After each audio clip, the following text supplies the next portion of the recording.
What if I told you, you might be resisting God and not even realize it? Not by rebellion, not by hatred, not by saying, I don't believe, but by something far more subtle, ignoring Him. Most people imagine resisting God as something dramatic, like open defiance, like someone boldly saying no.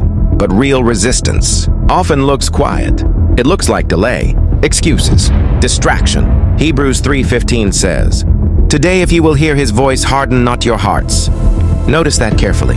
It doesn't say, if God shouts. It says, if you will hear His voice, meaning that nudge, that conviction, that uncomfortable feeling you keep pushing away may already be God speaking, and resistance often begins with one simple word, later, because let's be honest, we rarely say, no, God. We say, not now, I'm not ready.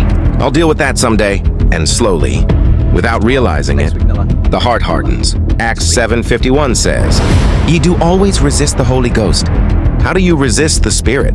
Not by fighting God loudly, but by silencing conviction quietly. Every time God presses and we pull away, that is resistance. James 4:17 says, "To him that knoweth to do good and doeth it not, to him it is sin." Resistance isn't always doing something wrong. Sometimes it's refusing to do something right. You knew you should forgive. You knew you should stop. You knew you should obey. But you delayed. Galatians 5:17 says, "For the flesh lusteth against the Spirit, and the Spirit against the flesh."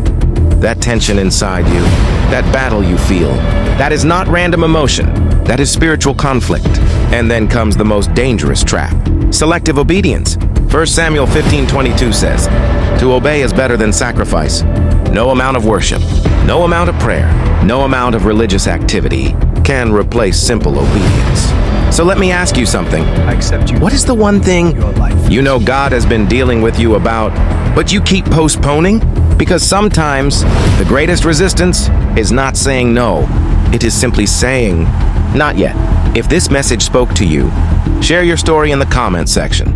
You never know who needs to read it. Share this video with your family, your friends, your loved ones, and maybe this will be the reminder someone has been praying for.